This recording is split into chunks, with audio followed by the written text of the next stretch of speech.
आसन लगावनी पूरा के चौका चनना पधारी हमारा अंगना में गौरी के ललना पधारी हमारा अंगना में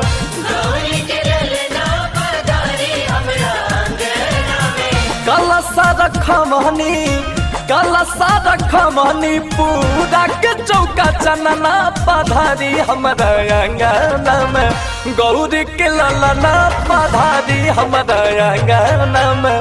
गौरी के ललना पधारी हमारा अंगना में।